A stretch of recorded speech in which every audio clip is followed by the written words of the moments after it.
Yeah, good evening and welcome to our next lesson of ongoing course of Vedic astrology. And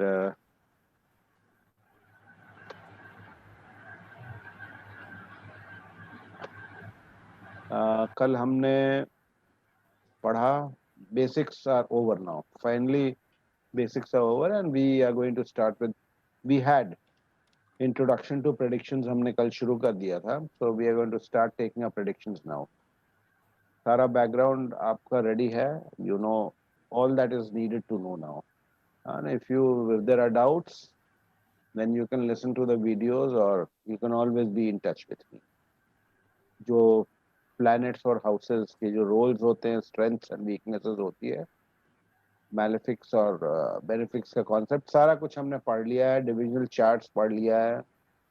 तो अब हम जो है वैदिक का जो ये वेरिएंट है, द सिस्टमैटिक अप्रोच, उससे हम प्रेडिक्शन शुरू करेंगे फ्रॉम द फर्स्ट हाउस.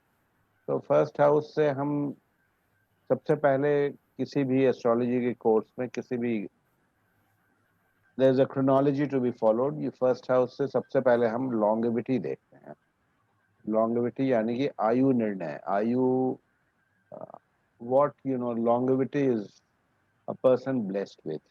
और स्पेशली अगर किसी बच्चों की कुंडली आपके पास आती है, इन्फेंट्स, न्यू बॉर्न बेबीज या वेरी यंग, फादर मदर बोलते हैं हमारे बच्चे की कुंडली देखिए, तो उसमें सबसे पहले देखिए बहुत छोटे बच्चों का क्या देखना है आपको. तो सबसे पहले उसमें आपको लॉन्गेविटी जरूर देख लेनी चाहिए. इट इज अ मिथ कि उनकी कुंडली नहीं देखनी है. ये सब पंडितों का बनाया हुआ मिथ है कि 12 साल की उम्र के पहले they are dependent on their parents, they don't have a destiny of their own. So, there is no point in analyzing their horoscope. It is not so. आप देखिए और उसमें longevity जरूर देखिए. Longevity, then generally the health that they are promised, उनका कैसा health रहेगा. And then of course other things, education है. Once the child grows, starts growing, going to school, कैसा education है. His intelligence, his overall माँ बाप को क्या होता है, वो पढ़ाई लिखाई में कैसा रहेगा, etcetera. But anyway, today is first house and longevity. First house से हम लॉन्गेविटी तो देखते ही, उसके अलावा इसी फर्स्ट हाउस से हेल्थ हम जरूर देखते हैं. Health is very important and the overall एक इम्पैक्ट ऑन हॉरोस्कोप क्या प्रॉमिस कर रहा है, the overall quality of life. And first house से जो भी रिलेटेड चीजें हैं, जो डायरेक्टली जो हैं, वैसे तो जैसा हमने बताया, मैं अक्सर एग्जाम्पल एनालॉजी करता हूँ दैट द फर्स्ट हाउस और द लग्ना is like the railway engine. अगर रेलवे इंजन अगर स्ट्रांग है तो रेलवे इंजन अगर स्ट्रांग है तो गाड़ी जो है वो पटरे पे चलेगी. अगर वीक है रेल का इंजन तो गाड़ी के डिरेलमेंट होने के चांसेस होते हैं. तो फर्स्ट हाउस में हम लॉन्गेविटी करेंगे और एक दो एग्जांपल्स हम देखेंगे. What a weak first house is, likely to have as an impact on your overall life. मैं स्क्रीन शेयर कर रहा हूँ. Longevity is a first chapter. ठीक है, लॉन्गेविटी की क्या रूल्स हैं वो हम पढ़ेंगे. उसके बाद एक दो एग्जांपल्स हम देखेंगे. Short longevity, good longevity, middle longevity, and then one or two horoscopes we'll see with a weak first house, an afflicted first house. What are the likely impacts that it is going to have on a person's life? So that it might be a long session today. So basics आपके clear हैं, इसीलिए I don't think there should be.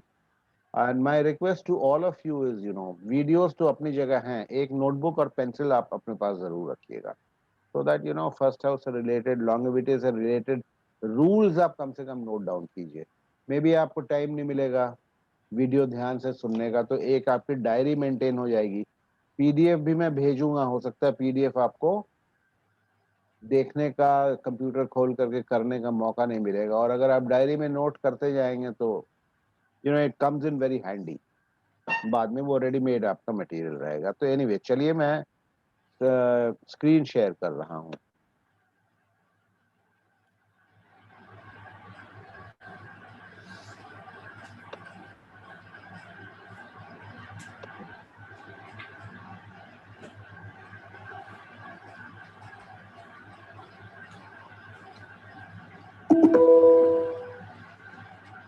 अब mute कर लीजिएगा अपने audios को।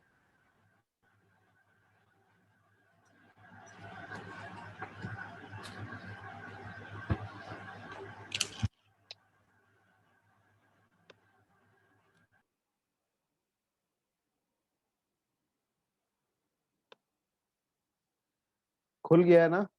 Is the page open? Yeah. Okay. Yes. देखिए, rules for judgement of longevity. Longevity यानी कि आयु निर्णय। आयु, लॉन्गेविटी मतलब हम कैसी आयु से हम ब्लेस्ड हैं। हमारी आयु लंबी है, बीच की है, छोटी है, वो हमें जज करना है। कोई भी हमारे पास हॉरोस्कोप अगर specially I told you new born children child का आता है तो उसको हमको जरूर करना चाहिए। Rules for judgement of longevity आप लोग नोट कर लीजिएगा, मैं पढ़ रहा हूँ। देखिए, the prime determinant, now this is a term I have been often using, the prime determinant in the systematic approach that we are studying. The prime determinant for any subject or any aspect of your life in the horoscope or in the horoscope is the main karak। जैसे prime determinant for longevity मतलब longevity की सारी जिम्मेदारी responsibility किसके ऊपर है, उसको prime determinant कहते हैं। और बाकी जो सेकेंडरी होते हैं, उनको जो हेल्पिंग प्लैनेट्स होते हैं, वो होते हैं एडिशनल डिटर्मिनेंट्स या सिग्निफिकेटर्स। Significators are of a general nature, and additional determinants, secondary determinants are determinants. Okay, you'll get the hang of it as we go along. So the prime determinant for longevity in any horoscope are the ascendant। देखिए, systematic approach में ascendant is one thing and ascendant with the मूल त्रिकोण राशि is another thing। Okay, but here longevity के लिए it is simply the ascendant, that means the strength of the ascendant। the prime determinant for longevity are the ascendant, lord of ascendant with the मूल त्रिकोण राशि in it। तो एक तो ascendant हो गया, और अगर ascendant में कोई मूल त्रिकोण राशि है तो उसका लॉर्ड जो है वो प्राइम डिटर्मिनेंट हो गया। Lord of 8th house with the mool त्रिकोण राशि, Lord of 8th house with the mool त्रिकोण राशि, ये 3 डिटर्मिनेंट्स होते हैं। ठीक है, prime determinants. If there is no मूल त्रिकोण राशि इन द असेंडेंट और द 8th हाउस, देखिए असेंडेंट तो है ही है, असेंडेंट की स्ट्रेंथ को हमको जज करना ही है, बट उसके अलावा इफ देयर इज नो मूल त्रिकोण राशि in the 8th house, then the prime in the ascendant और 8th house.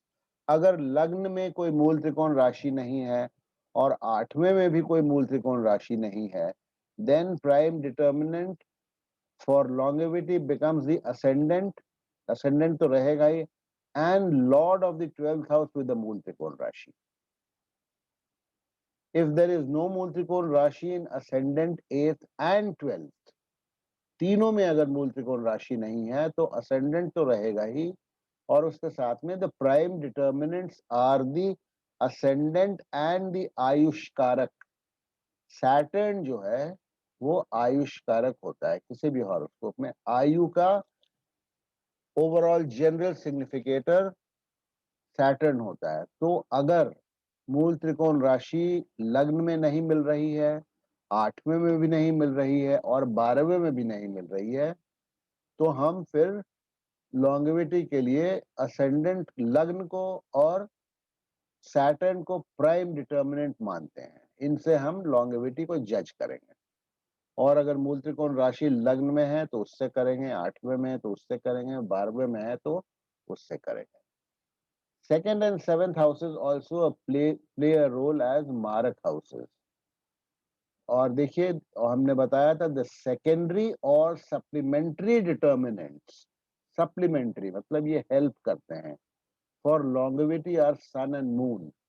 Sun and moon की स्ट्रेंथ अगर है तो इट हेल्प्स इन लॉन्गेविटी, और अगर वो वीक हैं तो इट अंडरमाइंस और shortens, it does not help with longevity, let's put it that way. Okay. Now, if these determinants are strong and well placed in the Rashi and Ashtams, Ashtams is D8. Okay, D8 से हम longevity देखते हैं and sudden obstructions देखते हैं. कोई भी serious बीमारी, obstructions etc. अष्टाम से और longevity देखते हैं. If these determinants are strong and well placed in the Rashi and Ashtams, long life is promised. If strengths are average, middle longevity is promised. If they are weak, short life, and if extremely weak, Balarishta is indicated. Balarishta is, I think Balarishta, if I am not mistaken, 8 साल की उम्र तक को बालारिष्ट, 8 या 12 साल की उम्र तक को हम बालारिष्ट कहते हैं. Short longevity is up to the age of 33. Middle longevity is up to the age of 66, and 66 and above up to 100 or 100 beyond 100 is full longevity. Balarishta Ayog is very short longevity, that is 8 साल है या 12 साल, मैं मेरे दिमाग से भी slip हो रहा है. I think it is 8 years. So here is a chart. ये देखिए एक चार्ट है. सर एक डाउट है. हाँ जी. ये तो समझ में आया, देखेंगे भी थ्रू ये हिसाब से भी करेंगे सिस्टम से अप्रोच से. बट जब आप केपी भी सिखाएंगे और ये भी है तो which is more easier? KP is slightly easier to ये डिटरमाइन जो वन चार्ट सेकंड. मैं डिस्कस कर रहा हूँ ना, हाँ ये जो 2-3 चार्ट्स में डिस्कस कर रहा हूँ लॉन्गेविटी के, हाँ. यही चार्ट्स में केपी में भी डिस्कस किया हमने. ठीक है. ओके या ओके. या. सो बोथ यू, दोनों को आप लीजिए. देखिए मैंने हम्म. बोला था कि जब इसको सीख रहे हैं तो अभी आप केपी को छोड़ दीजिए. नहीं नहीं, sorry, I am not going on KP, I am just. हाँ. I know, yeah as yeah. You are already a KP astrologer, मेरे को मालूम है गौतम जी. तो वो नेचुरल है वो नहीं. दिमाग में आना. देखिए हाँ उस. शुरू में क्या था ना, जब पढ़ाना शुरू किया था तो मैंने सोचा हाँ. कि मैं ये साइमल्टेनियसली वैदिक और केपी के कोर्स कराऊंगा, and people were ready to join both. You know कि हम दोनों सर हम साथ साथ करेंगे. देन आई थॉट, अरे ये तो इतना कंफ्यूज हो जाएंगे, बस पूछो मत. सो आई नहीं नहीं, टोल्ड. आपने सही किया कि हमने रिसेट किया था केपी को, इतने दिन हाँ, हाथ ही इसीलिए नहीं आप लगाया लोगों था को भी हमने. हमने कहा था कि या नहीं, दोनों साथ में नहीं या. करेंगे. ठीक है ना. हम्म. चलिए तो देखते हैं longevity judgement as per the systematic approach. Okay. तो लॉन्ग, ये हमारे एक मित्र हैं. उनके बेटे उनके बेटे का ये हॉरोस्कोप था. तो since he was a very close friend of mine, I told him कि भाई टाइम वाइम बड़े अच्छे से नोट करना. तो इसलिए time is of not an issue here. longevity judgment, date of birth is 2/1/1997, 10:22 AM Bareilly UP दिया हुआ है. You can put it in your systems and check it out. Okay. Now देखिए, लग्ना Lord Saturn is in second Marak house. Lagna Lord Saturn is in second Marak house, closely afflicted by Ketu. Closely afflicted by Ketu.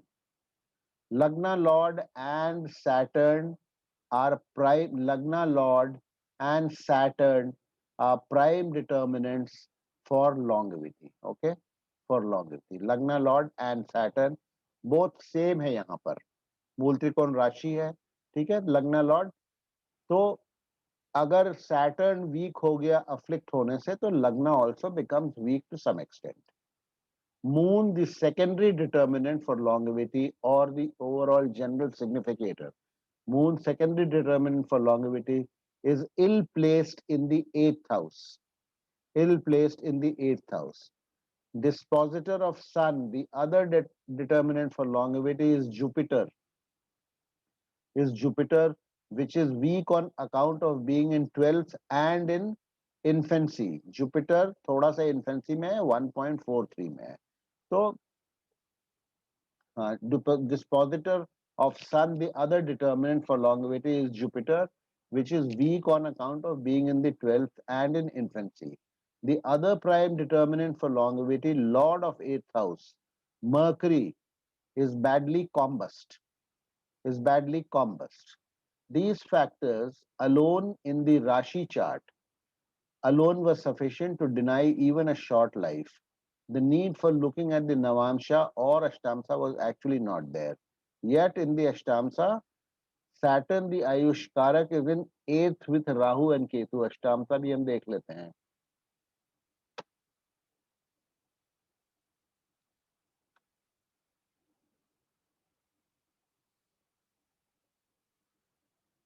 Yet in the Ashtamta, Saturn the Ayush Karak and the main significator in the main prime determinant of in the main chart. Saturn the is in 8th with Rahu and Ketu. ये देखिए अष्टामता नीचे है. In Rahu and Ketu. The child was born on 2/1/97 during Moon Mercury Saturn Moon Dasha. All life denying placements, as can be seen from the Dasha periods on the left side. Left side में Dasha period हमने दिया हुआ है. The boy died on 10/2/97 during Moon Ketu Saturn. Again all life denying planets as already discussed. तो ये एक.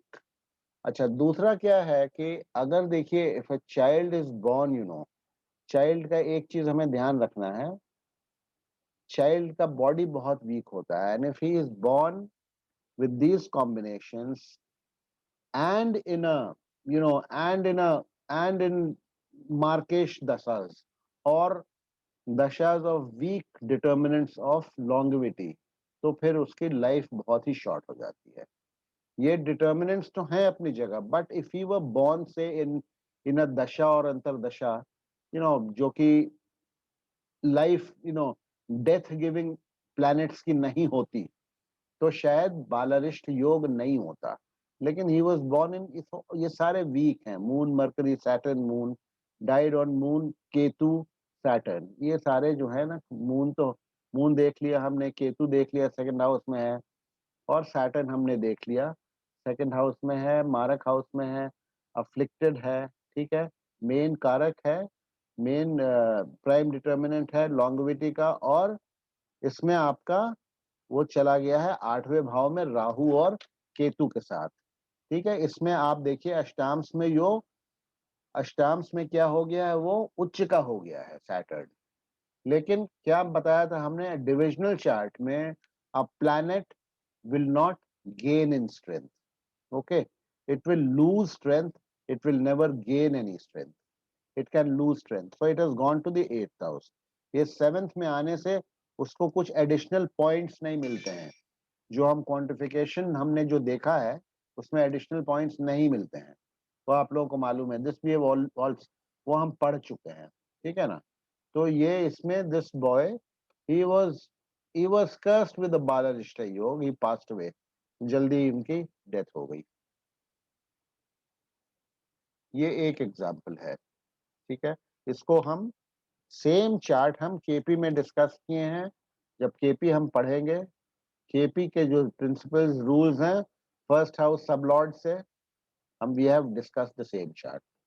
क्योंकि time of birth बिल्कुल करेक्ट था. There is another example which I am coming to next, that also I have discussed in KP also, that also I have discussed in KP. तो ये देखिए, ये रूल्स, वो तो बहुत सारे आपको हॉरोस्कोप्स मिलेंगे. दीज रूल्स देखिए, जैसे हाउस ग्रुपिंग केपी में है ना, जैसे 2-7-11 से शादी होती है, 2-6-10 से नौकरी होती है. ठीक है, 2-5-11 से प्रोजेनी होता है. उसी प्रकार से सिस्टमैटिक अप्रोच में भी एक तरह से हाउस ग्रुपिंग है. This is house grouping, you can call it house grouping. यहाँ पर there is a shifting system of determinants. There is a shifting system of determinants. What does that mean? If there is no Mool Trikona Rashi in the lung, then it shifts to the Mool Trikona Rashi. If there is a Mool Trikona Rashi in the 8th, उसके ऊपर responsibility for longevity shift कर जाती है. 8th में भी नहीं है तो 12th में शिफ्ट कर जाता है. 12th में अगर मूल त्रिकोण राशि है, उसमें भी नहीं है तो सैटर्न के ऊपर शिफ्ट कर जाता है. सिस्टमैटिक अप्रोच में ऐसे ही होता है. एग्जाम्पल कुछ अगर आप नहीं समझे तो समझिए, एग्जाम्पल के लिए शादी है. शादी में सिस्टमैटिक अप्रोच में 7th house with a mool त्रिकोण राशि, the Lord of the 7th house with the Mool Trikona Rashi is the prime determinant for marriage. If there is no Mool Trikona Rashi in the 7th house, then the then the second house with the मूल त्रिकोण राशि का lord becomes the prime determinant for marriage.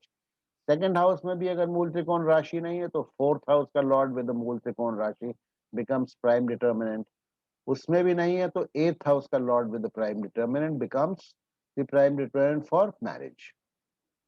And अगर चारों में है तो prime determinant जो है सेवेंथ हाउस का लॉर्ड रहेगा, बाकी they will all be additional determinant. Okay, this is how it works. This shifting responsibility का कॉन्सेप्ट है. ठीक है, so this is one example. It's going to be quite a long class. बहुत सारे examples हैं, तो इसमें अगर आपको रोक करके हमको पूछना होगा तो आप पूछ ले. ये रूल्स आप लोग समझिएगा, बिकॉज दिस रूल्स ये है, इसके भी वो हैं. I'll send you a chart, but अभी it will be too early. जैसे हाउस ग्रुपिंग चार्ट केपी में है, उसी तरीके से डिटर्मिनेंट्स का जो है ना, एक डिटर्मिनेंट्स का कॉम्बिनेशन का चार्ट इसमें भी है. That also I'll send. मैं भेज दूंगा आप लोगों को पीडीएफ जब शेयर करूंगा तब. ये मैं सेकंड एग्जांपल खोल रहा हूं अब.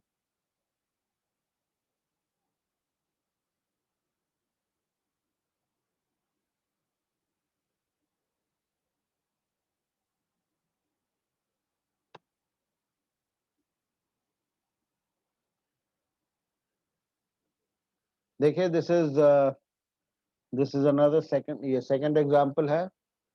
ये हमारी कजन सिस्टर, मेरी अपनी एक कजन सिस्टर, मेरी बहन के बच्चे का था ये. ठीक है, खुल गया है ना ये?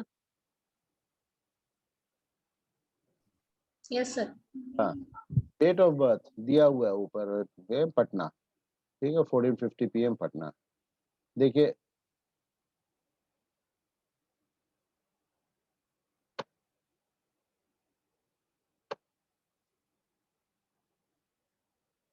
लग्ना लॉर्ड इन राशि चार्ट इज इन 8th. लग्ना लॉर्ड इन द राशि chart is in 8th. Prime determinant for of longevity Lord of 12th हो जाता है. क्यों हो जाता है 12th? क्योंकि ना मूल त्रिकोण राशि इसमें है और ना इसमें है. ठीक है, मूल त्रिकोण राशि किसमें है? मूल त्रिकोण राशि 12th हाउस में है. ठीक है, तो Lord of 12th is debilitated and its dispositor. Lord of 12th कौन है? लॉर्ड ऑफ 12th कौन है? वीनस है. वीनस है. वीनस डेबिलिटेटेड है. ठीक है, and its dispositor Mercury is badly combust.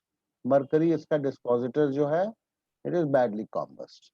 Okay, dispositor of moon sun इसमें आएगा. ठीक है, dispositor of moon, the supplementary determinant is also combust. Hence ये moon भी weak हो जाता है, और ये जिसका dispositor mercury था Venus, ठीक है, वो भी weak हो जाता है.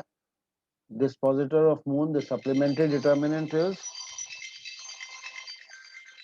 एक मिनट में जरा पॉज कर रहा हूँ रिकॉर्डिंग को. हाँ,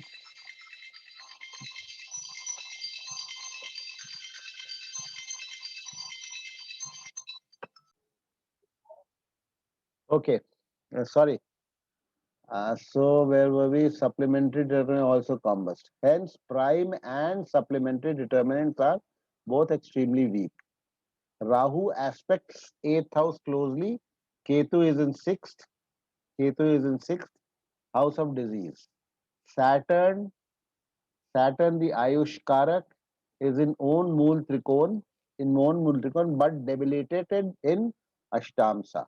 देखिए, Saturn जो आयुष कारक है वो debilitated हो गया अष्टामसा में. Now look at the अष्टामसा. Sun debilitated. अष्टाम्स में देखिए Sun debilitated हो गया. ठीक है, ये है, ये Sun यहाँ debilitated है. Saturn debilitated. Lord of ascendant Moon is in 6th. Lord of ascendant D वर्गा चार्ट्स का क्या रूल था? वर्गा चार्ट्स का क्या रूल था? जिस चीज के लिए हम देख रहे हैं अष्टाम्स को लाइव लॉन्गेविटी का, if there is a mool त्रिकोण राशि in the lagna of the varga chart, then it becomes an additional determinant. Moon तो otherwise it is a significator, overall significator रही है, बट यहाँ पर मून चूंकि अष्टांश का मूल त्रिकोण लग्न का वो लॉर्ड है, तो it becomes an additional determinant. It has gone to the 6th house. Okay, so lord of ascendant moon is in 6th. It is the additional determinant here. Sun with Rahu Ketu aspects Saturn and vice versa.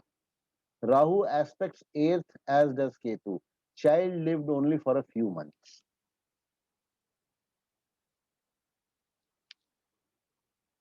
Sir एक question है, अब birth chart में इतने सारे combinations मिल गए जो afflicted है, तो भी अष्टांश देखना चाहिए इन दैट केस? नहीं, आप कोई जरूरी नहीं. recommend- मैंने आप एक दो क्लास मिस किए हैं, ठीक है. वर्क चार्ट्स वाला आप क्लासेस मिस किए, हमको लगता है. लगता कि आप मिस किए ही हैं आप, ठीक है ना. दे वर वेरी इंपॉर्टेंट क्लास, उनका वीडियो आप सुन लीजिएगा. अष्टांश जो है ना, अगर ये if you come across a strong Rashi chart, then you need to look at the work charts. जरूरी है, क्योंकि कोई भी प्लैनेट, कोई भी कॉम्बिनेशन जो कि राशि मेन चार्ट में स्ट्रांग है, वो वर्क चार्ट में, नवांश में या द रिलेटेड वर्क चार्ट में जाकर के वीक हो सकता है. If it is already weak in the राशि chart, it can only become weaker in the work chart. It cannot become stronger. तो अगर आप ऑलरेडी देख रहे हैं कि हम, मतलब ये लॉन्गेविटी तो नहीं अच्छी है, तो you need not look at the ashtamsha. जैसे हमने लास्ट वाले इसमें लिखा है, I have written one sentence that actually there was no need to look at the ashtamsha, but still देख लिया हमने, ठीक है, देख लिया हमने, कोई जरूरी नहीं है. वो द होल, देखिए वर्क चार्ट का पूरा जो है ना, the concept behind work chart जो है सपोर्टिंग है. 25% वर्क चार्ट को कंसिडर करते हैं. वर्क चार्ट हम कब देखते हैं? जबकि हम राशि चार्ट में कुछ हमको नजर आ रहा है कि बहुत अच्छा है, जैसे करियर है, मैरिज के हमने बहुत सारे एग्जांपल्स लिए कल हम लोग जब कर रहे थे कि मैरिज एंड मैरिड लाइफ जो है राशि चार्ट से बहुत अच्छा, बहुत साउंड, बहुत प्रॉमिसिंग नजर आ रहा है. But when we saw the navamsa, there were shortcomings due to which marriage gets either delayed or it will be an unhappy married life, things like. तो अगर मेन राशि चार्ट स्ट्रांग है, then you should not give a verdict without referring to the divisional chart. That is the crux behind the entire theory behind Varga charts is based on this principle, this one single principle. And of course, वो numbering में, उसमें quantification of strength of planets में नवांशा plays a role. उसमें अगर debilitated होता है तो कुछ नंबर कटते हैं, वो ठीक है, वो अपनी जगह है, ठीक है. तो जैसे सैटर्न इसमें डेबिलिटेटेड हो जाता है, तो इसमें अगर आप मार्क्स दे रहे हैं सैटर्न के, यहाँ पर नंबर कुछ डिडक्ट हो जाएंगे. It becomes very weak. अगर डेबिलिटेटेड हो जाता है जा करके वर्क चार्ट में, तो द प्लैनेट बिकम्स वीक, ठीक है. तो दैट्स अबाउट इट.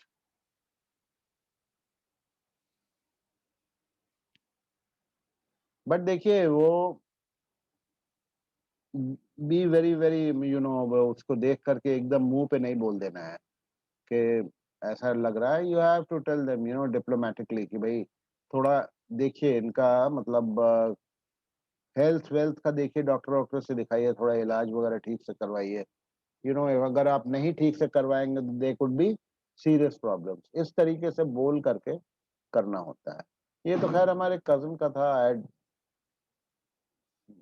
मोर और less told them this. Actually this child was born with a hole in his heart, ठीक है.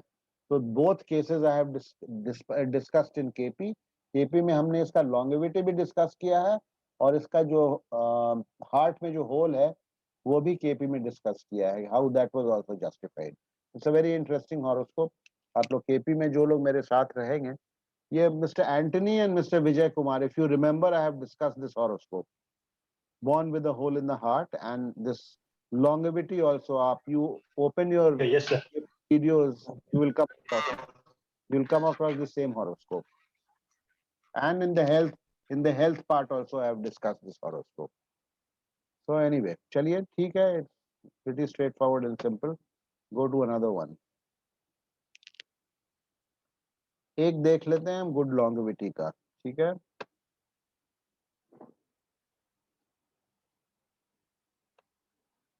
इसमें हमने अष्टाम्स को नहीं वो किया है, अष्टाम्स हमने देख लिया था, वो स्पेस कंस्ट्रेंट की वजह से इसमें फिट नहीं कर रहा था, इसलिए नहीं किया। Chart with promise of good longevity और पूर्ण आयु।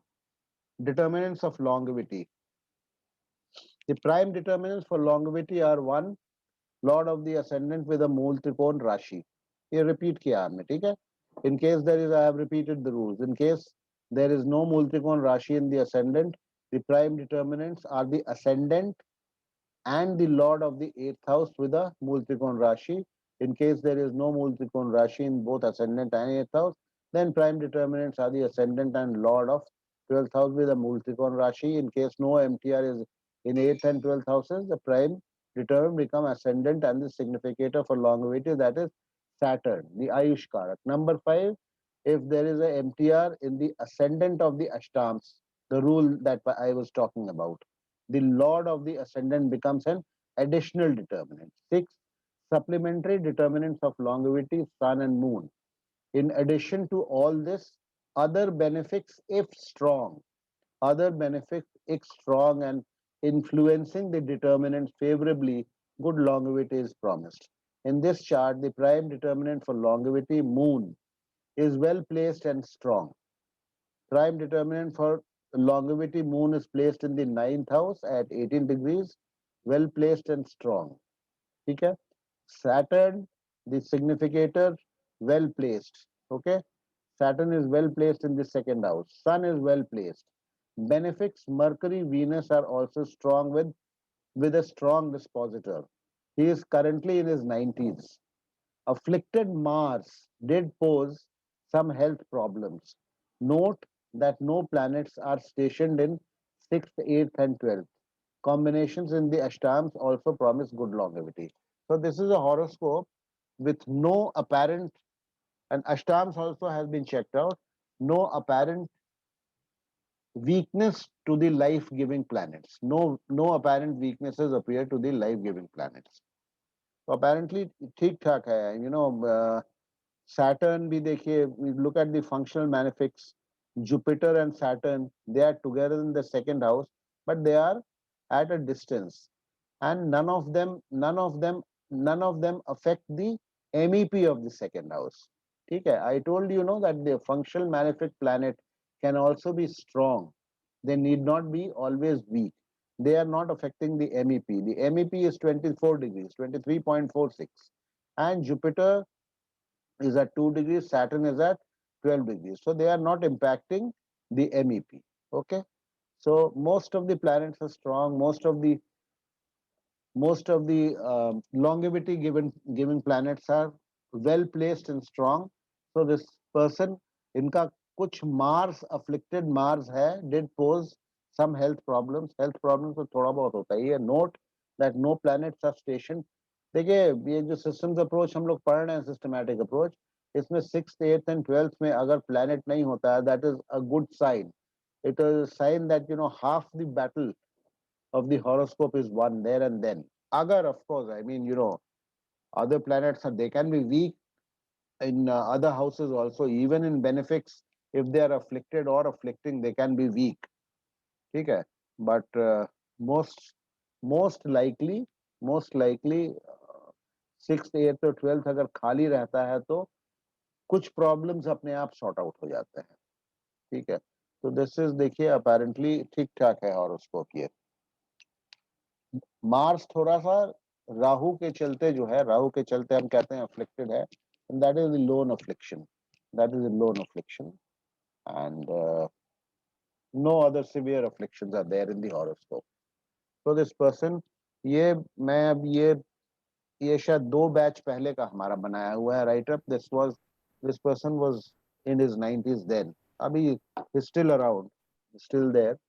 अभी थोड़ा सा इनका हेल्थ का इश्यूज आ रहा है, वो नेचुरल है, विथ ओल्ड एज तो हेल्थ का इश्यूज आता है. So this is example of a good longevity, example of a good. there will be you will come across horoscopes where longevity आपको बहुत अच्छा शायद नहीं नजर आएगा, उसमें फिर आपको देखिएगा the prime determinant for health, if it is strong, then you know that it pushes the longevity.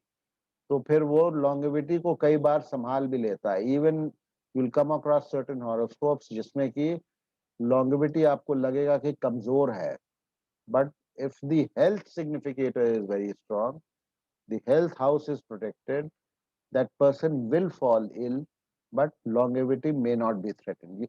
And of course there are, जैसा हमने बताया, longevity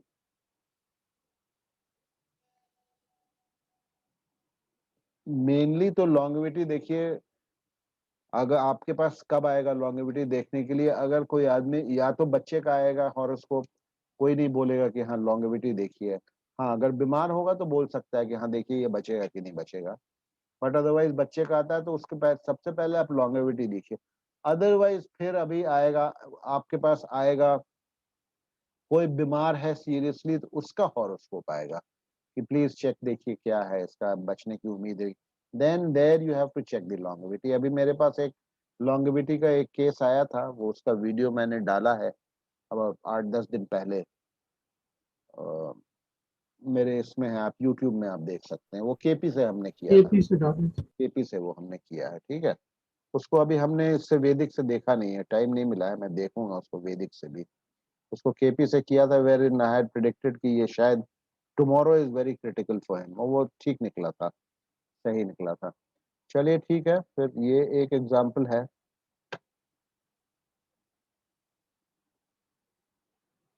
अभी हम एक दो हॉरोस्कोप लेते हैं जिसमें कि फर्स्ट हाउस,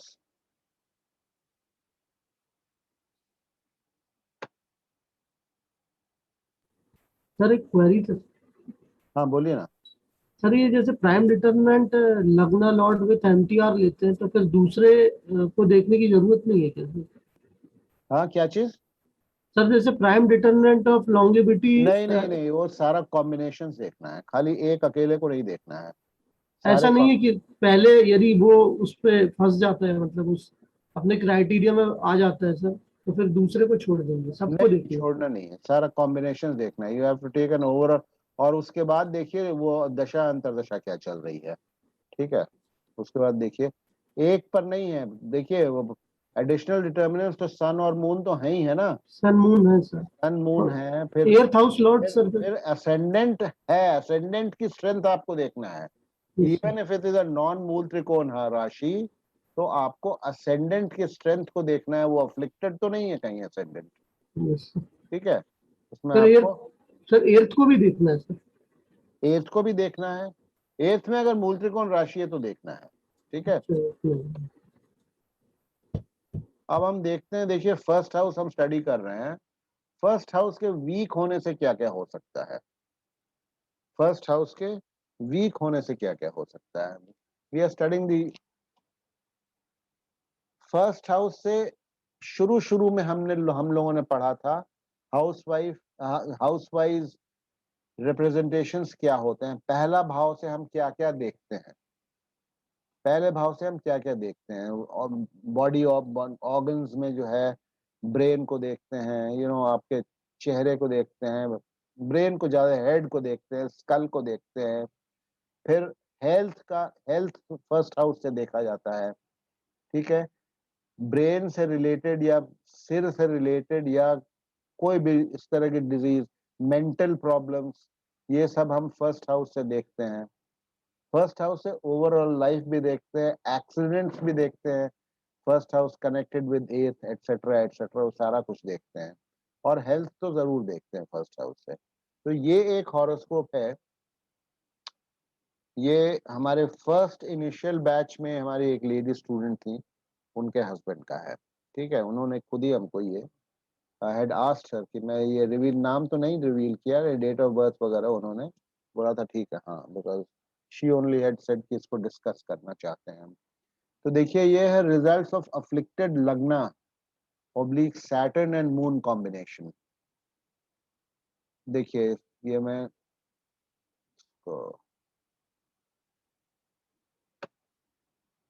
ये देखिए राशि चार्ट है, ये नवांश है, ये षष्ठांश है। षष्ठांश मतलब बीमारी। फर्स्ट हाउस से हम बीमारी भी देखते हैं, फर्स्ट और सिक्स से हम बीमारी देखते हैं, ठीक है। अभी देखिए lagna afflicted by most malefic planet Venus. आप लोग फॉलो करते जाइए। Now you know which is the most malefic planet. आप बताइए इन दी राशि चार्ट मोस्ट मैलेफिक प्लैनेट कौन है? 8th हाउस का वीनस सर, मालिक वीनस वीनस कहाँ बैठा है? लग्न, वीनस की डिग्री कितनी है? Very near to NEP of first house. नहीं, ये डिग्रीज दिया हुआ है हमने। नहीं वीनस की 16 degree degree 16 net degree, benefit ठीक है, है और जी। 20 हाउस की एमईपी है, तो वीनस बहुत नियर, कर रहा मस्त है, इम्पैक्ट कर रहा है, ठीक है। या डायरेक्ट इम्पैक्ट कर रहा है। ठीक है, ठीक है। और lagna afflicted by MPP Venus by conjunction. Functional malefic planet Saturn. Why is Saturn functional malefic planet? Tell me. Lord of wealth, lord of wealth afflicts fifth house, fifth house of emotions connected with brain. Why does how is Saturn afflicting the fifth house? Saturn is on 17 degrees, 17 degrees, so it is afflicting the fifth house. fifth house, Most ठीक है। effective point, yeah. It is afflicting the fifth house, it is also afflicting the seventh house, Seventh house, ठीक है, and it is also afflicting the 11th house, second house, ठीक है, second, ठीक है। 11th को तो कर ही रहा है, ठीक है। तो देखिए, और चलिए, तो सैटर्न अफ्लिक्ट कर रहा है तो अफ्लिक्टेड भी हो गया। Saturn's dispositor is moon. Saturn's dispositor is moon, which is in old age and in debilitation. देखिए मून की डिग्री देखिए कितनी है, 25 डिग्री से 26 डिग्री है, ठीक है। और मून डेबिलिटेशन में है, 9वें भाव में। 9वें भाव हाउस ऑफ गुड फॉर्च्यून होता है। तो सैटर्न का ये डिस्पोजिटर जो है मून डेबिलिटेटेड, तो सैटर्न और भी वीक हो गया और भी अफ्लिक्टेड हो गया। तो Saturn thus becomes extremely weak and very malefic. Saturn becomes thus extremely weak and very malefic. The prime determinant for health, Sun, is a functional malefic planet. Prime determinant for health is a functional and afflicts the second house, so becomes weaker and more malefic, although it is exalted. Saturn sun कहाँ बैठा हुआ है? Sun prime determinant of health कौन है इसमें? सन, कहाँ बैठा है? सेकंड, ठीक है, अफ्लिक्ट कर रहा है सेकंड हाउस को। तो सैटर्न की दृष्टि भी है सन पे, नहीं? हाँ, वो भी है, वो बोला तो हमने सेकंड हाउस को, और सैटर्न की दृष्टि भी है, ऑल्दो एग्जॉल्टेड है, ठीक है, लेकिन सेकंड हाउस को अफ्लिक्ट कर रहा है। सेकंड हाउस को अफ्लिक्ट कर रहा है और 8th हाउस को अफ्लिक्ट कर रहा है, ठीक है, 8th हाउस को अफ्लिक्ट कर रहा है। Sun is a functional malefic and afflicts the second house, so becomes weaker and more malefic, although it is exalted. Exalted है, ठीक है, that is the only saving grace, but saving grace अभी खत्म हो जाएगा, अभी दिखाता हूँ। Note here the afflicted लग्ना, afflicted लग्न भी afflicted है, ठीक है। क्यों है afflicted है लग्न? Because of Venus, Venus, Because of Venus. ये क्या हो गया? Because of Venus, ठीक है। Note here the afflicted lagna, the relationship of Saturn and Moon, the weak significator for health. Saturn Moon combination can lead to mental tension, anxiety leading to depression. Saturn is presently in Capricorn, from where it aspects lagna. वो उस समय का हम वो देखे, वो translate देखा होगा। Saturn is presently in Capricorn. ये जब आया था हॉरोस्कोप, तो प्रॉब्लम में थी, आईसीयू में थे, ठीक है। Saturn is presently in Capricorn, from where it afflicts the lagna. Okay, the main period of moon is in operation along with this sub period of Saturn. ये जब आया था उसकी बात हो रही थी, जब आया था मेरे पास. The native suffers from depression and is under medication. He had to be hospitalized and was in ICU. Saturn signifies 12th and thus hospitalization, thus hospitalization.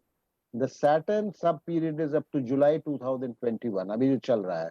Only after which respite is promised. अभी देखिए इसमें हमने कहीं लिखा नहीं है नवांश के बारे और षष्ठांश के बारे. अब आप बताइए नवांश में, बताइए मुझे क्या प्रॉब्लम हो रही है नवांश में. Tell me. Saturn in 12th house. Saturn is in 12th house. ठीक है.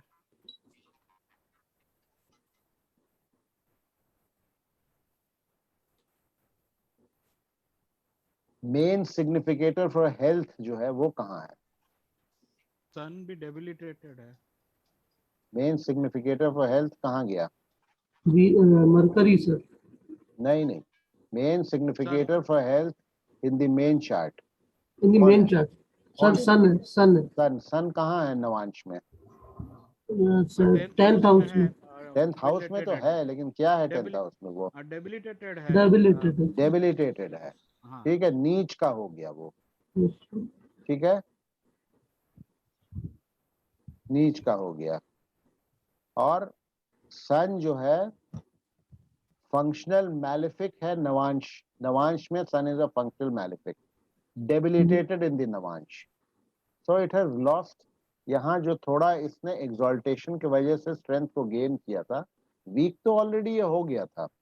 ठीक है, वो यहाँ खत्म हो गया है. ठीक है, अभी देखिए Saturn remains in 12th house. यहाँ Saturn is in 12th house.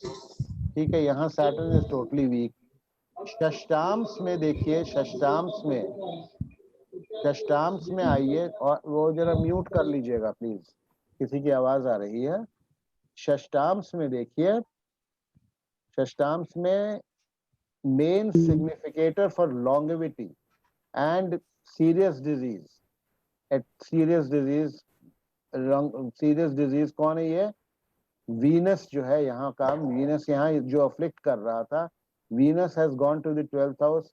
Saturn remains like in the Navansh, it remains in the 12th house here also.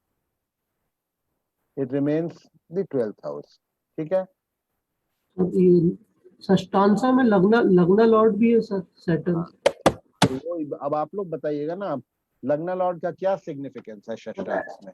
Additional मतलब It becomes additional determinant for health.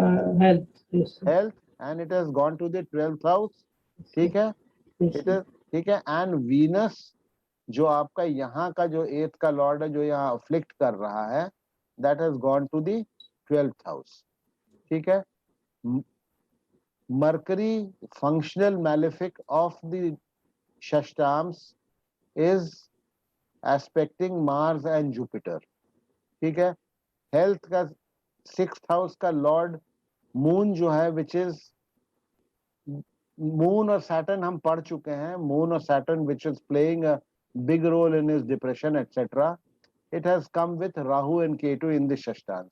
Rahu and Ketu हमने आपको बताया था divisional charts में, they have a big role to play. जिसके साथ बैठते हैं उसको वो उस पर अपना असर डालते हैं.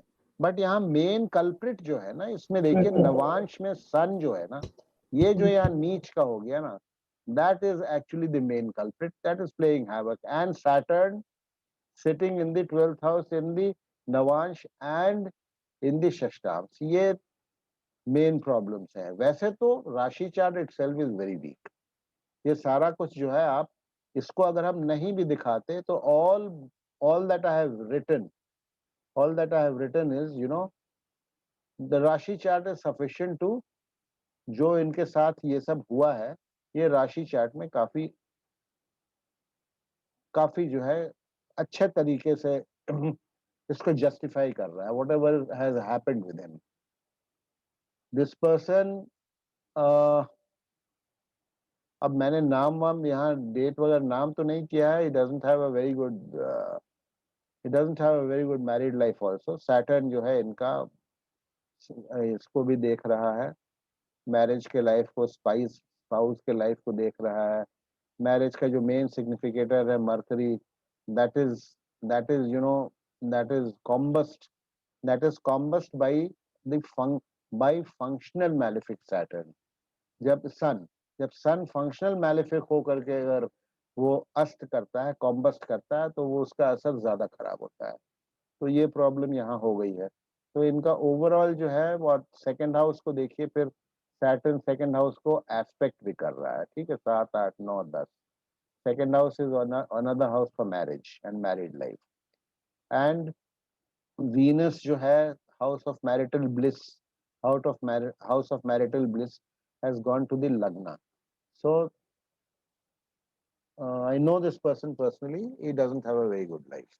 So that's ये हॉरोस्कोप मेनली हमारा स्टडी जो है असेंडेंट फर्स्ट हाउस के वीकनेस को लेकर के था।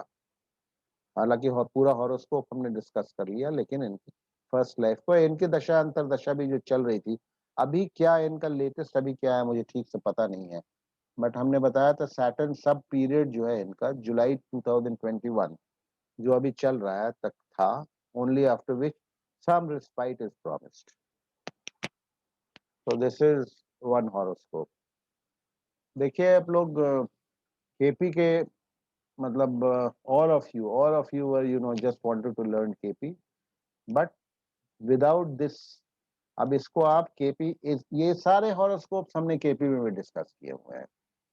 Most of them, not all, most of these horoscopes I have discussed in KP also, through the rules and tenets and principles of KP also. और सारा मोस्टली जो है 7 out of 10 horoscopes you can justify by both Vedic as well as by KP. कुछ तो differences खैर होते ही हैं। So this was another horoscope.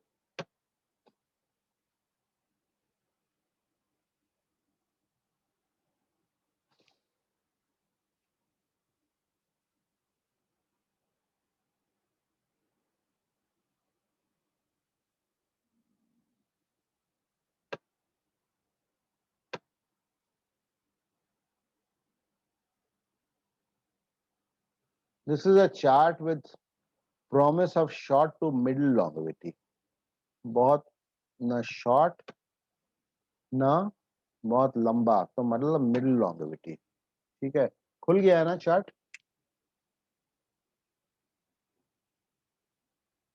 हाँ खुल गया चार्ट। देखिए the prime determinant for longevity, ठीक है, Venus is in the afflicted 11th house. ठीक है, अब आप लोग खुद देख लीजिएगा why 11th house is afflicted. Venus is in the afflicted 11th house and also is afflicted by functional malefic planet Mercury. Afflicted house में बैठा हुआ है और functional malefic planet Mercury से भी afflicted है। The prime determinant for longevity with a conjunction of 4 degrees difference. Mercury के साथ 4 degrees difference का conjunction है Venus का। Mercury functional malefic है, ठीक है, इनफैक्ट MMP है, मोस्ट मैलेफिक प्लैनेट है। FMP लिख दिया है ना, but it is the most malefic planet. The ascendant of the ashtamsa, इसमें दिया नहीं है हमने, समझ लीजिए, ascendant of the ashtamsa is cancer. Cancer मतलब मून लॉर्ड हुआ, so it becomes an additional determinant for longevity. The ascendant of the ashtamsa is cancer, whose lord moon becomes an additional prime determinant. Moon in the main chart is well placed in the 7th house, well placed in the 7th house, but in slight infancy, and its dispositor Mars is debilitated and in old age. इसका moon का dispositor Mars जो है debilitated है और old age में, thus moon becomes weak. Okay, sun the dispositor for Venus, Mercury and Ketu. Sun इन तीनों का डिस्पोजिटर हो जाता है। Sun the dispositor for Venus, Mercury and Ketu is in the 12th and in infancy. Ayush कारक Saturn is combust in the 12th house. Ayush कारक Saturn is combust in the 12th house. Apparently longevity promised is very short because सारे weaknesses ही हैं, main determinant moon sun सारे week हैं। apparently longevity promise is very short, but since Venus, the prime determinant, though weak, is well placed in the 11th house, और थोड़े से wide भी उसके जो है कंजंक्शंस हैं, ठीक है, 4 डिग्रीज का कंजंक्शन है.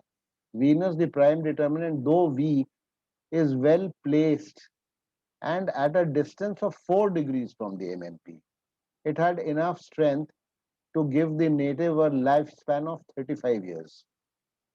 After a long prolonged illness, the native passed away during Moon Jupiter Dasha combination. Moon is weak, as we have already seen. Lord of Ashtamsa, ascendant in 8th house of Ashtam. Lord Moon is weak. It is Lord of Ashtamsa, ascendant in the 8th house of Ashtamsa. Moon in the Ashtamsa is in the 8th house. It is the additional determinant also for longevity, as it is the Lord of the Lagna of the Ashtamsa. And Jupiter is occupying the 6th house of disease in both Rashi chart as well as Ashtamsa. तो Jupiter disease में placed है, अष्टाम्स में भी और main chart में भी. तो इनकी मृत्यु जो है मून और जुपिटर में आफ्टर प्रोलॉन्ग्ड इलनेस, मून और जुपिटर में इनकी मृत्यु हो गई. In fact there was no need for looking at the अष्टाम्सा.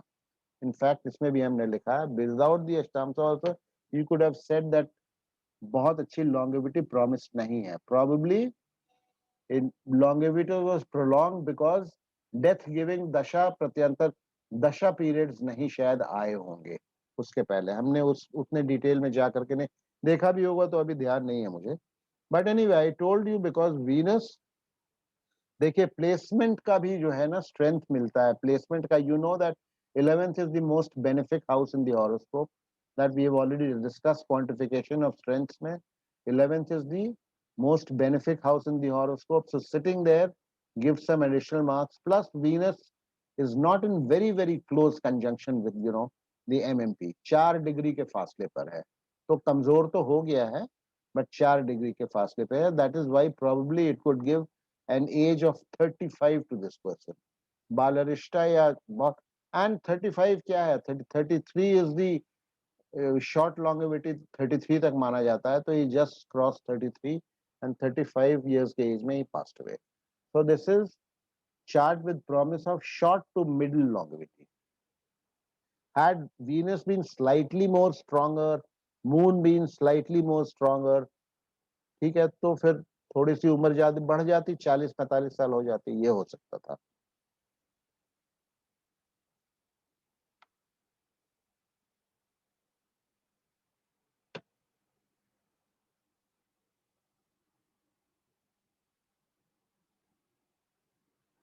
अब आप लोग को रूल्स सारे जो है ना, रूल्स याद करने होंगे.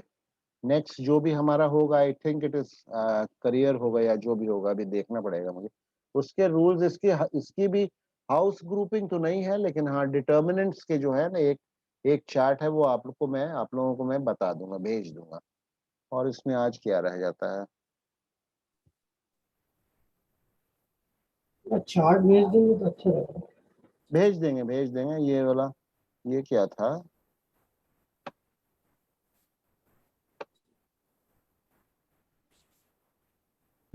ये तो important general sutras for predictions and insights जो हमने कल पढ़ा था. हमने खोल लिया था कि जस्ट इन केस कहीं आप लोग को रिवीजन के लिए पढ़ना होगा तो ये है.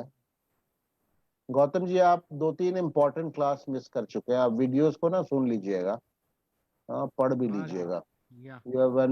वर्ग वाला आपने, डिविजनल चार्ट्स वाला आपने आई थिंक पूरा सीरीज क्लास मिस कर दिया है.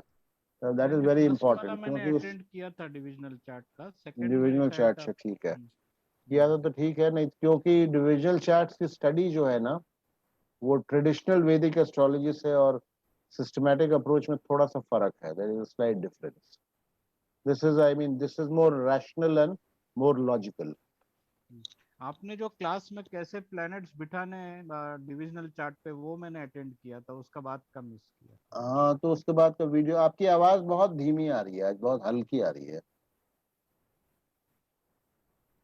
हाँ अभी ठीक है. हाँ, अभी थोड़ा ठीक है. अभी ठीक हाँ है. जी, फाइन, ठीक है जी. और मैं देख लूंगा वीकेंड में सारे हाँ, वीडियोस देख लूंगा अरे आप तो आराम से.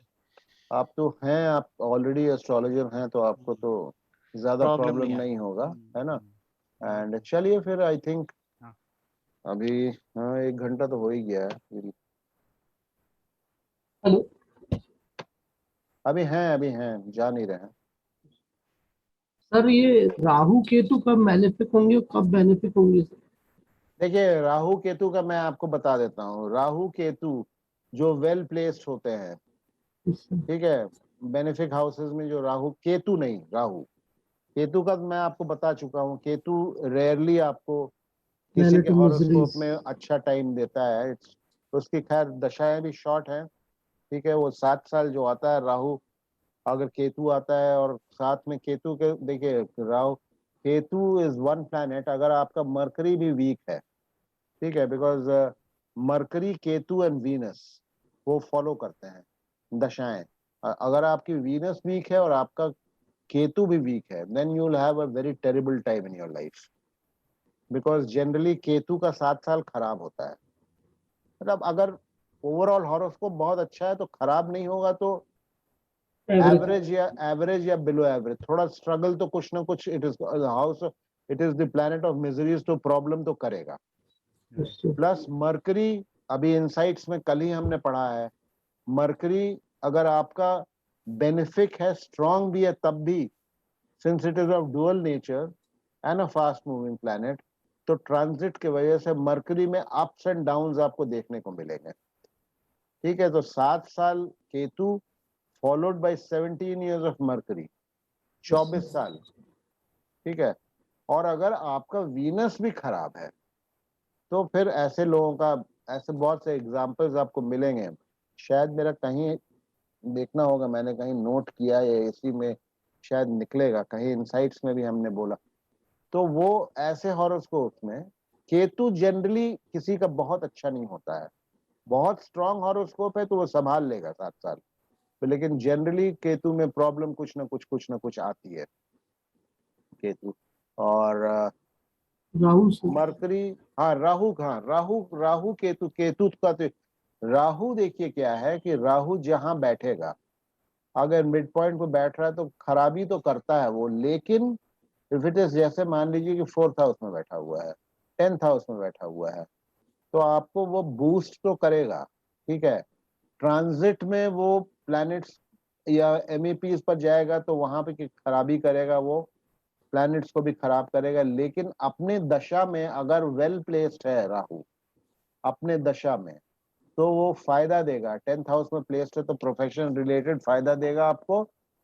अनस्क्रूपलेस वेज होते हैं उसके, अनफेयर मीन्स, चीटिंग से, बेईमानी से, चोरी से, वेरियस अनस्क्रूपलेस मीन्स, है ना। वो आप पैसा कमाएंगे, धन अर्जित करेंगे या प्रॉपर्टी बनाएंगे। 4th हाउस में तो प्रॉपर्टी बनाएंगे। सडन डाउनफॉल भी देता है राहु, ये भी ध्यान रखिएगा। और किसी प्लैनेट के साथ अगर वो वेल प्लेस्ड बेनिफिक के साथ बैठा हुआ है तो कुछ दिन तो उसको बूस्ट करेगा, उस प्लैनेट को। It will help that planet to give you good material results, it gives you good material income and results. But वो सडन कहीं डाउनफॉल नजर आएगा, कहीं आप पकड़े जाएंगे। सडन करियर में है तो करियर में डिप हो जाएगा, नौकरी कर रहे हैं तो कहीं कोई चार्जशीट आ जाएगी, डिसिप्लिनरी एक्शन है। रे राहु का ये है, राहु काम करवाता है, शादियां भी राहु बहुत करवाता है। आप देखिएगा राहु की दशाओं में शादियां बहुत होती हैं। फिर राहु देता है लेकिन खतरनाक तरीके से देता है। तो it is not that Rahu is always bad, it is not that Ketu is generally bad. Sir, Rahu is good except 6, 8 and 12. 6, 8 and 12 में तो नहीं राहु अच्छा है। 6, 8 एंड 12 में कोई भी प्लैनेट अच्छा नहीं है। अच्छा अपने नहीं। मूल त्रिकोण राशि में बैठा है तो वो खुद वीक नहीं होता है, ठीक है, उसको वीक नहीं माना जाता है। लेकिन जो है वो 6, 8 एंड 12 में आता है तो कोई प्लैनेट भी 50% तो वैसे ही स्ट्रेंथ हम उसकी कम कर देते हैं ना। और क्वांटिफिकेशन ऑफ स्ट्रेंथ भी आपने कल देखा, हमने आपको स्ट्रॉन्ग हॉरोस्कोप भी दिखा दिया नंबर दे करके, जिसका एक वो IIT ग्रेजुएट का दिखाया और एक और आदमी का दिखाया। तो वो भी वो बड़ा रैशनली बना हुआ है, quantification of planets, strength of planets, ठीक है। चलिए सर, फिर। सर इन जनरल मतलब ऐसा कह सकते हैं राहु 6, 8, 12 में नहीं है तो जनरली अच्छा प्लेसमेंट है। आपको केयरफुल रहना है राहु से। अच्छा फायदा भी दे रहा है तो कब फंसा देगा आपको पता नहीं है। देखिए राहु एंड केतु, अब बोलते हैं ना shadowing and mysterious planets, they are actually, इनकी मिस्ट्री अभी तक फुल्ली अनरावल नहीं हुई है। क्योंकि सर केपी में भी इनकी मिस्ट्री फुल्ली अनरावल नहीं है। आपको वेरियस केपी के जो हैं एस्ट्रोलॉजर्स मिलेंगे जो कि राहु एंड केतु के बारे अलग अलग तरीके से बताते हैं, जिसकी राशि में बैठता है उसका है फल ना। देता है। कृष्णमूर्ति जी खुद बताते थे और एस्ट्रोलॉजर्स खुद बताते हैं। और राहु एंड केतु किसका रिजल्ट देता है, पहले जिस राशि में बैठा है उसका रिजल्ट देता जिसके है, साथ में जिसके साथ कंजंक्शन में बैठा है उसका रिजल्ट पहले देता है। देता वो सबका है, लेकिन जिसका स्ट्रांगली देता है किसका, वो अभी चल रहा है। वो केपी में हम आएंगे तो अभी तो खैर राहु एंड केतु के टेंटिकल्स केपी में बहुत वाइड हो जाते हैं। You know, it becomes like an octopus with 8 legs। वो सारे 12 के 12 घरों को कवर करता है, केपी में स्पेशली। तो ठीक है फिर चलिए, वील मीट ऑन। आप लोग इस थोड़ा पढ़िएगा, एंड स्पेशली अभी जो बैकग्राउंड है ना, वो फंक्शनल मैलेफिक्स, बेनिफिक्स, स्ट्रेंथ ऑफ प्लैनेट्स, ठीक है, अफ्लिक्शन किसको बोलते हैं, उसको ब्रश अप करते रहिए, so that you know. And another very important concept is that a functional malefic planet need not always be weak, and वो अच्छा रिजल्ट भी दे सकता है। वो कॉन्सेप्ट को दिमाग में जरूर बिठाइएगा। और एक मैं वो करूंगा, जो फ्रीक्वेंट क्वेरीज होती है ना, उस पे मैं एक राइट अप, अभी तक मैंने किसी बैच में नहीं बनाया है, लेकिन इस बैच के लिए मैं बना रहा हूँ एक राइट अप, फ्रीक्वेंट क्वेरीज जो आपके दिमाग में आती होंगी। तो that will be very comprehensive. I'll prepare that। ठीक है, चलिए, if there is nothing else then we'll say good night। ask question. Yes, sir. Good Okay, night, sir. Good night, sir. okay, bye।